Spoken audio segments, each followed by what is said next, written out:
Oke, assalamualaikum warahmatullahi wabarakatuh. Selamat menunaikan ibadah puasa, teman-teman ya. Nah, di video kali ini kita tetap semangat ya untuk bekerja dan memberikan tutorial-tutorial cara memperbaiki kulkas Polytron. Jadi untuk kasus kulkas Polytron ini dia nggak dingin ya, tapi lampunya menyala dan juga untuk di bagian mesin kompresor dia tetap nyala atau hidup ya. Semuanya hidup, tapi di sini nggak mau dingin teman-teman ya untuk kulkasnya. Di sini kita akan lihat di bagian freezer. Di sini terdengar ada suara gemericik air ya, seperti air itu. Nah ini penyebabnya ya, ada dua faktor teman-teman ya yang menyebabkan kulkas ini nggak dingin. Di antaranya ada oli kompresor yang naik ya, sehingga untuk freon dia habis teman-teman ya. Dan juga untuk freon habis itu bisa dikarenakan ada kebocoran kondensor. Nah di sini untuk kondensor ini sudah beli ya, jadi pemiliknya itu sudah beli karena disuruh teknisi yang lama teman-teman ya. Jadi untuk ukurannya di sini ukuran 10 kalau nggak salah teman-teman ya. Tapi di sini saya nggak tahu apakah memang dari kondensornya apa enggak. Tapi ya kita pasang aja teman-teman ya. Jadi kita pasang kondensor 10-nya. Nah di sini untuk kondensor kita coba lepas ya. Untuk kondensor yang baru, saya juga nggak tahu ini tiba-tiba beli kondensor seperti ini. Tapi kebanyakan untuk kasus Polytron tuh kebocoran di kondensor. Tapi nggak semuanya teman-teman. Oke, kita langsung aja. Kita pertama itu kita flashing dulu teman-teman ya. Jadi kita potong di bagian pipa hisap di sini. Seperti biasa sudah pernah saya upload juga. Jadi pipa hisap kita potong, kita flashing juga, dan untuk pipa pengisian kita potong juga. Dan untuk filter juga nanti kita akan ganti teman-teman ya. Oke, sekarang kita potong untuk di pipa hisap supaya kita bisa flashing untuk di area evaporator ya. Oke, di sini sudah saya potong untuk jalur evaporator. Dan sekarang kita coba langsung kita flashing ya, kita buang oli di bagian evaporator. Nah, di sini supaya untuk pembekuan es di bagian evaporator itu lebih cepat ya kalau misalkan nggak ada oli. Dan ini juga apa ya namanya, biar nggak buntu, dan untuk freonnya juga nggak cepet hilang teman-teman ya, karena hilangnya freon itu disebabkan karena oli kompresor itu naik. Jadi seperti itu. Sebelum ada kebocoran juga oli kompresor juga bisa menghilangkan zat freon teman-teman ya. Oke, sekarang kita flashing dan kita juga akan ganti juga nanti untuk di bagian kondensor ya. Jadi untuk pemelasingan di sini teman-teman bisa menggunakan AutoZone ataupun metil atau bahan sejenisnya, atau R11 juga bisa ya. Yang penting di bagian evaporator itu bersih teman-teman ya. Nanti kalau misalkan bersih ya, ini kan sudah bersih. Jadi kalau misalkan sudah bersih, ini kita baru kita pasang kondensor teman-teman ya. Jadi untuk pemasangan kondensor di sini sudah pernah saya bahas juga dan pernah juga saya upload ya. Jadi video kemarin tuh teman-teman bisa lihat video saya cara pemasangan kondensor kulkas beserta cara pengisian freonnya juga teman-teman ya. Oke, di sini sudah saya pasang untuk kondensor. Jadi untuk kondensor ini benar ya. Jadi kondensor 10. Jadi kita lihat juga untuk ukuran di bagian kulkas, di bagian evaporator. Karena di bagian evaporator di sini menggunakan evaporator O ya. Jadi kita sesuaikan ya untuk pergantian kondensor sesuai dengan besar dari evaporator. Di sini kan ada yang namanya ukurannya ya. Ini tipe 18. Jadi di sini benar kita menggunakan kondensor 10. Dan untuk pemasangan kondensor di sini seperti biasa saya mulai dari bawah dulu teman-teman ya. Jadi mulai dari bawah kita sambung ke bagian mesin kompresor. Jadi ini kita potong kemudian nanti kita sambung ya. Jadi mulai dari bawah dulu kok. Itu kalau misalkan saya teman-teman ya. Selanjutnya di sini pipa keluarnya ya dari kondensor itu kita pasang filter ya. Jangan lupa juga untuk filter yang baru. Jadi yang lama kita lepas, kita buang. Oke, sekarang kita lanjut pengelasan di bagian kondensor. Dan untuk pengelasan kondensor usahakan jangan sampai kebakar ke bagian bodi kulkas teman-teman ya. Kalau misalkan kebakar itu ya nanti jelek teman-teman ya. Oke, sekarang kita siapkan fluk untuk menyambung pipa besi ke tembaga.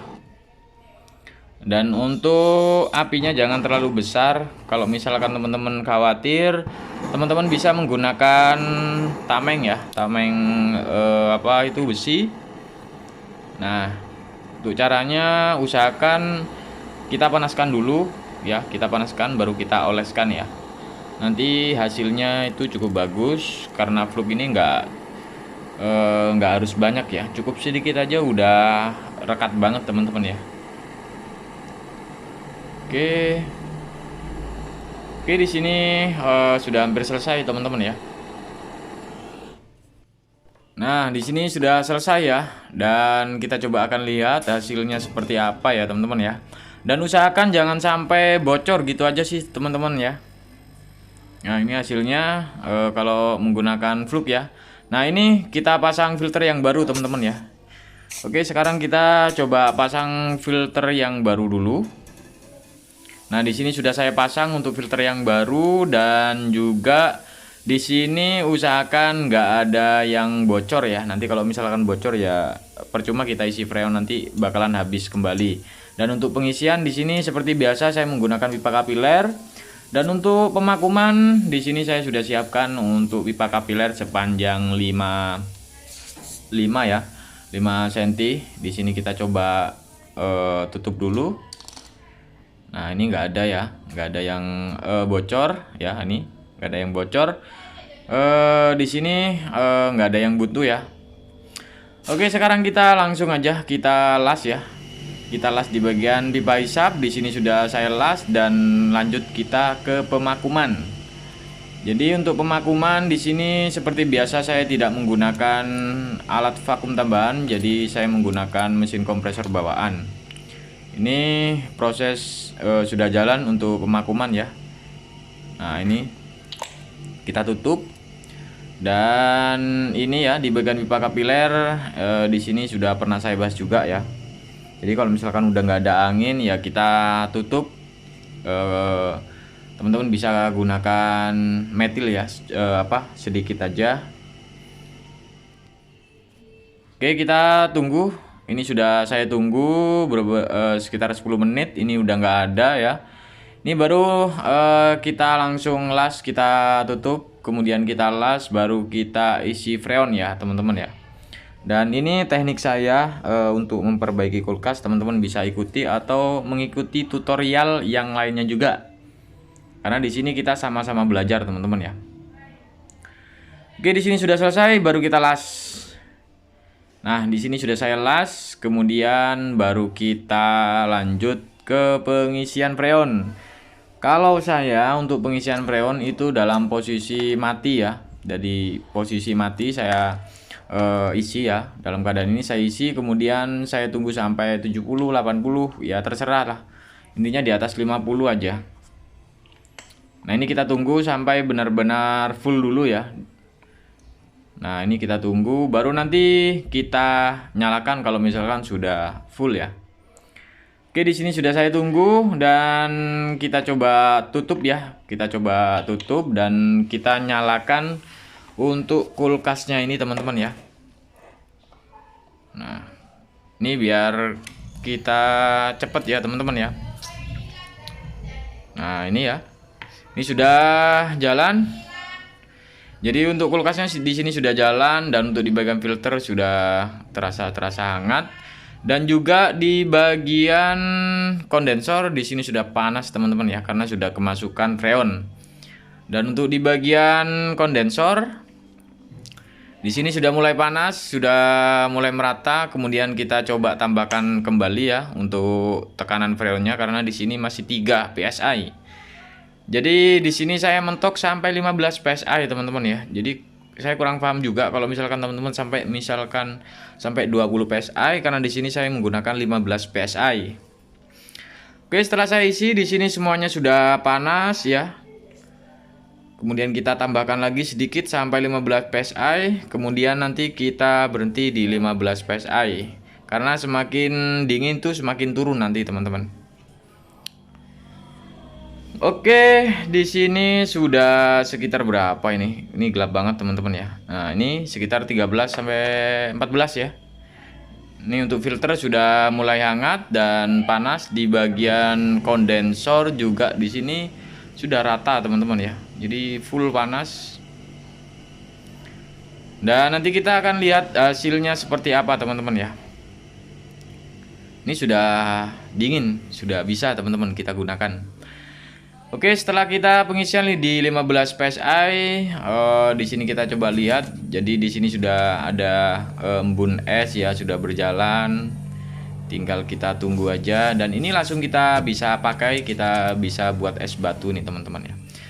Oke, jadi caranya seperti itu ya, teman-teman ya. Untuk video kali ini, semoga video ini bisa bermanfaat untuk teman-teman semua. Jangan lupa like dan subscribe. Assalamualaikum warahmatullahi wabarakatuh.